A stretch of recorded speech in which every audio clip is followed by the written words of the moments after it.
When we discuss issues of the gospel's reliability, it's sometimes necessary to dig down to methodology and discuss our methodology for approaching these matters, because we want our methods to be rigorous and careful and precise. And one thing we want to take care of is that our methods are not such that they would lead us astray, even if they were applied to secular documents. So that if we applied them to secular documents, we would say, well, this isn't reasonable. We want to be careful about that. Today I'm responding to a video that Dr. Michael Licona has recently released called Lydia McGrew Answered on Plutarch. That video is 40 minutes long and it touches upon a lot of different topics. So I don't have time in this video to respond to all of those. Please do check out the blog post below for a much more detailed response. The two topics I want to be talking about today are equivocation on terminology and how we investigate differences between historical accounts in a reasonable way. Because when you have multiple historical accounts about one incident or one series of incidents, you will find differences. There will be differences. So how can we think reasonably about those? Let's start with equivocation. Equivocation takes place when a single term is being used in more than one sense. And then someone may slip, perhaps even unconsciously, back and forth between different senses of that word. In the previous video, we talked about paraphrase and the way that there can be multiple uses of the word paraphrase. There are other words that can be used in equivocal senses, such as compositional devices. Does that mean something like a figure of speech that everyone would recognize? Or does that mean altering the facts? Another word that there can be equivocation on in these discussions is compression. So that could refer to simply telling something, hitting the bullet points and leaving out details without attempting to give the impression that something took less time than it did. And on the other hand, attempting to give the impression that something took less time than it did. So we want to be careful to keep those separate. What about the word spotlighting? Now, that's a term that Dr. Licona has coined in his work, which is absolutely fine. I coin words as well. When I wrote The Mirror or the Mask, I assumed that when he discussed spotlighting, Dr. Licona was using the word unequivocally, and that he was using it just in the following sense. Sometimes you will have one document that will say there were two or more people involved, and then you'll have another document that refers to just one at that place. So in the Gospels, we have two blind men healed in Jericho in the Gospel of Matthew, and Mark mentions only one and names him as Bartimaeus. In Luke, we have two angels at the tomb, and Mark just mentions one. Dr. Licona calls this shining the spotlight, that Mark may be shining his spotlight on just one angel or one blind man. Well, that's a long-standing principle of biblical interpretation. In fact, what's usually said is, well, if there were two angels, then there was at least one angel. And so the idea is that by focusing on just one, Mark is not denying that there were two, and hence there's no discrepancy at all. This was a little confusing to me, however, because that's a long-standing tool of what's called gospel harmonization. And in Dr. Licona's book, Why Are There Differences in the Gospels, and his presentation, he will often speak of this as something we learn from Greco-Roman biography in some special way to apply to the Gospels. And that's meant to supplement traditional harmonization. And I was confused as to how this is supplementing it, because it's actually been part of traditional harmonization for a long time to say this. So I discussed that in The Mirror or the Mask, and I said, I have no problem with spotlighting. That's not a fact-changing literary device, and so we should set that aside in discussing what I take issue with in the literary device theories. Now, in his recent video, Dr. Licona continues to talk about spotlighting, and this is again a little bit puzzling because he speaks of it, now he's speaking about my work, and he doesn't take account of what I said in The Mirror or the Mask, and he's speaking of it either as if it's something at issue between us or as if it is supporting something that is at issue between us. But neither of those is the case. So why does this happen? Having watched this recent video, I'm beginning to wonder, and I had in fact wondered before, could there be some equivocation taking place on the word spotlighting also, as well as these other terms? Is it possible that Dr. Licona is sometimes using the term in the uncontroversial sense that I just discussed, and that at other times using the term to mean that an author actually is trying to imply that there was only one person involved and maybe even trying to erase the others? That could explain why he keeps bringing it up as a special ancient literary device. Well, that would be something that I would disagree with, but it would also seem like a rather uncharitable interpretation of the Gospels. If Mark mentions only one angel, why should we take it that Mark said, I know there were two, but I'm going to try to make it look like there was only one? And the same with blind men or anyone else. That would definitely be an unnecessarily complicated theory to try to explain the presence of just one entity in one document and two or more in another document. So if that equivocation is taking place, we want to be careful to disambiguate those terms and then to say, why would we think that? Why would we think that it's being done in this fact-changing sense? This possibility of equivocation also explains another oddity that arises in these discussions. In a number of places in these videos, Dr. Licona will mention supposedly what we do in ordinary conversation, what we do all the time, or some phrase of that kind. The implication is that I take issue with what we all do in ordinary conversation. Well, that would make me pretty strange. That would definitely make me an outlier. But then at other times, Dr. Licona will say, sometimes in like the very next sentence, that these are ancient devices, and that to apply our own standards of truthfulness would be anachronistic. He uses the phrase, the past is another country. Well, which is it? Are these things we do all the time in ordinary conversation that Lydia McGrew inexplicably is opposed to? Or are they special ancient devices that we need scholars to teach us about? Or is this a different set of them? One set of them is one and one set of them is the other? Or what's going on here? I think something that may be happening and that is happening is that some of these ordinary uses of these words do refer to things that we do all the time in ordinary conversation, such as non-fact-changing compression, such as I just discussed, or non-fact-changing spotlighting, or natural paraphrase. And then the more controversial senses are the things that we would have to have extra evidence for as being ancient special devices that we wouldn't do in ordinary conversation, but that were allowed in the ancient world.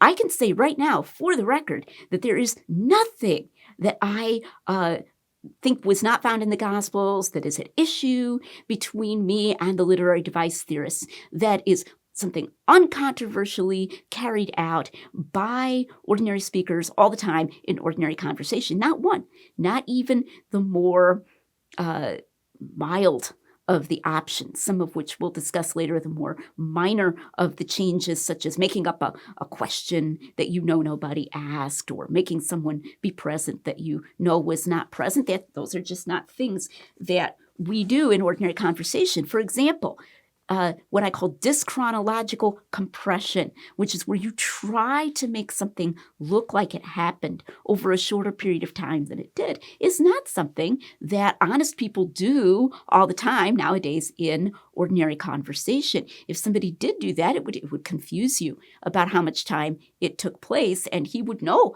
that it was going to confuse you. And at a minimum, I think we could say that would be somewhat controversial. And to say that an author has done that carries what philosophers would call a higher burden of proof. If you're going to say that someone did that and that he tried to make it look like there was only one person present when he knew there were two, or he tried to make it look like something took place over a shorter period of time than it did, you have to have a higher burden of proof than just, well, there's some difference between his account and another, or something like that. And I've argued at some length in The Mirror or the Mask that these scholars have not satisfied this burden of proof that those more controversial meanings were allowed at the time of the Gospels and that the Gospel authors engaged in them. In the recent video on Plutarch, Dr. Licona also takes issue with a flowchart that I give in The Mirror or the Mask. It's on page 180, I believe, if you have a copy, and you can look that up. And this flowchart is meant to provide a rational ordering for how we investigate differences between accounts. When we're confronted with differences, how do we evaluate them? The purpose of it is to help us not to forget more ordinary explanations or skip over those when we're investigating differences between accounts. But Dr. Licona thinks this is not the way that we should go about it, to ask first, well, could it be explained in this way, and so forth. The very first step in my flowchart, after saying that two accounts contain differences, is to say, do these differences even arise to the level of an apparent contradiction? Do they even appear to be discrepant? And if not, then this is not a fact-changing literary device. Now, that seems pretty uncontroversial. Generally, if you've got two accounts that have some claim to be historical accounts of an event, you don't jump to the conclusion that there's a factual change in one of them when there isn't even any appearance of discrepancy between them. Of course, you could be under special information about one of them. If someone you trusted came to you and whispered, hey, don't believe that guy. When he tells you this story, he's going to be making stuff up. Obviously, I'm in a special circumstance there. But when we just approach two accounts in Plutarch or two accounts in the Gospels, these have claim to be historical. And so all that this first step says is that we should try to put them together in a way that makes sense when there does not even appear to be a contradiction. And it's rather surprising that in his video, Dr. Licona takes issue with this. Now, imagine that I had two accounts of John eating breakfast, and one of them says that John had ham for breakfast, and the other says that John had ham and eggs for breakfast. On the basis of that difference, would it be reasonable to conclude that the first author suppressed the eggs for some reason? He knew about them, but he said, I want to make it appear that John did not have eggs, or that the second author added the eggs as a literary elaboration? Why would you do that? Why not just assume that he had both ham and eggs? Another example would be, suppose that you had a friend who was telling you about a conversation, and he said, Bob proposed that we go to the coffee shop for a latte. And then in a different account of the same conversation, he said Jim was in favor of going to the coffee shop for a latte. Now, would it make sense? Would it be reasonable on the basis of that difference to say, my friend transferred the suggestion of going to the coffee shop for a latte from Bob to Jim? Why would you do that? Why wouldn't you just say, well, Bob said, hey, let's go to the coffee shop for a latte. And Jim said, oh, that's a great idea. Let's go. Okay. Now, you might think that's a really uncharitable example, and that neither Dr. Licona nor the classicist Christopher Pelling that he often follows would do such a thing when examining ancient history, but you would be wrong. In one of the lives, these were called lives, or biographies by the Greek historian Plutarch, he has an account of a debate in the Senate about Julius Caesar. And in that debate, he says that Scipio, who was one of the people present, said that Julius Caesar should be declared a public enemy if he did not disarm, get rid of his legions by a certain date.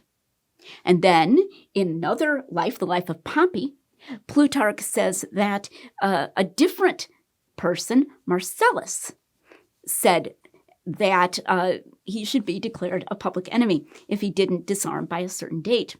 And Christopher Pelling and Dr. Licona say that Plutarch has transferred this saying that he should be declared a public enemy from one person present to another.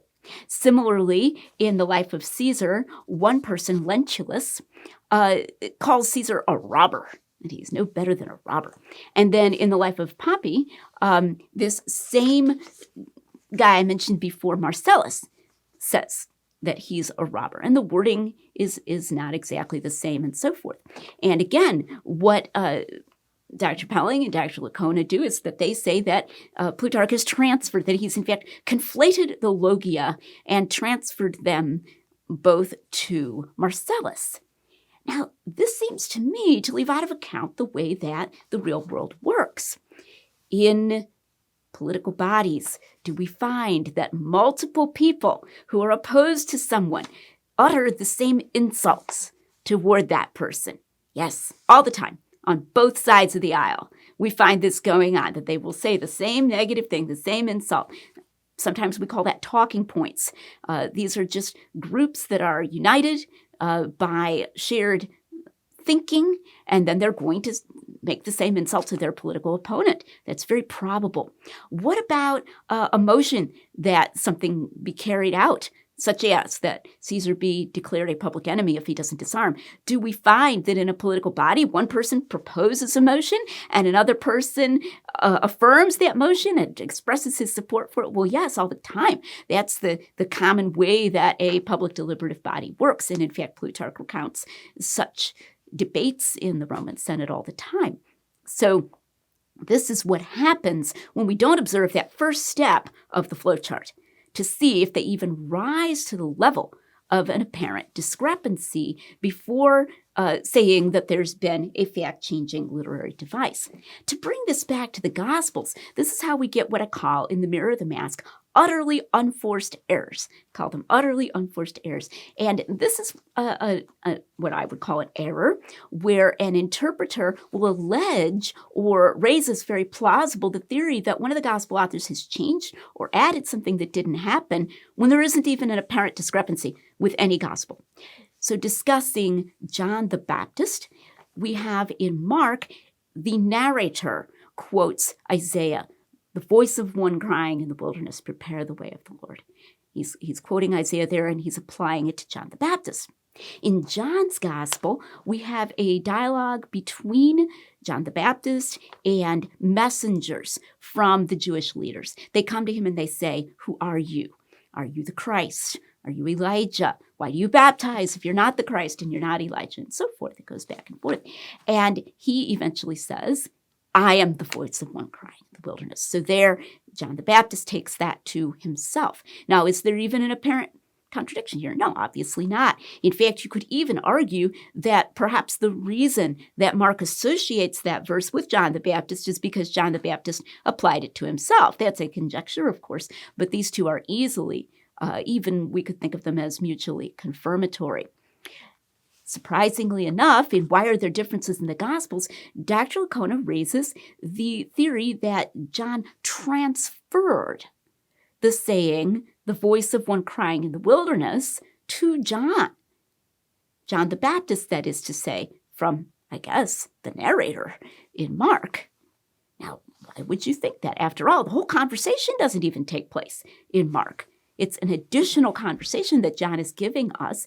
If John's gospel has any claim to be historical, there's nothing even all that improbable about this dialogue.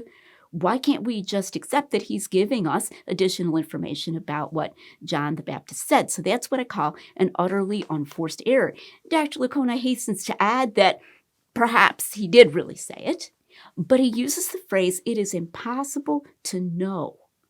It is impossible to know whether he said it, that is to say, or whether John transferred it. That's a kind of unwarranted skepticism about the straightforward narrative in John's gospel that is a result of a failure to observe this first step of the flowchart.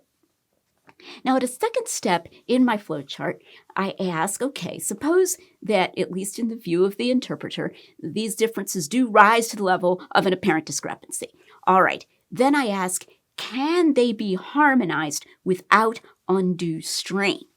And if the answer to that is no, then I say this is not a fact-changing literary device. And if the answer is yes, then we go on to the next step, and there are more steps thereafter. Again, Dr. Licona takes issue with this. He says, no, even if they can be harmonized, without undue strain, it could be entirely reasonable to take it that one of the other authors has changed the facts. And the example that he gives explicitly in the video is of the temple cleansing, which I mentioned in an earlier discussion, that John recounts the temple cleansing at the beginning of Jesus' ministry, and Matthew, Mark, and Luke recount it at the end. Some scholars think of this as a discrepancy. I don't think that it is, but even if you did, you could reasonably harmonize that without undue strain by saying that there were two. And now Dr. Licona just slightly misrepresents me here by saying that I say if it's possible to harmonize, we have to harmonize. That could give the impression that I'm saying no matter how strained or how weird or how convoluted, sometimes you'll hear people who are against harmonization say, did Peter deny Jesus 6 times or something like that? And that's not what I say. I say, can they be harmonized without undue strain? Now, I'm fully aware, believe me, and I say this in the Mirror of the Mask, there will be differences of opinion about what constitutes undue strain. Absolutely. But we should at least ask the question, and we should at least attempt to put them together if that can be done without undue strain. It's not good historical practice, and this is true for secular documents as well, to say, well, yes, there's a perfectly reasonable harmonization that they could both be true that's been suggested, but I just think one of them changed it. That's not a good way to find out what happened. And what that blocks us from is gaining additional information. So sometimes you approach one document and you get a certain impression, and then you approach a second document and you slightly correct that impression. You say, oh, okay, there were actually, 2 angels at the tomb or something like that. Or, oh, it looks like Mary Magdalene wasn't with those women anymore, or something of that kind. In this case, we have Mark and Matthew and Luke telling us about a temple cleansing at the end of Jesus' ministry, and they don't mention an early one. They just don't mention it.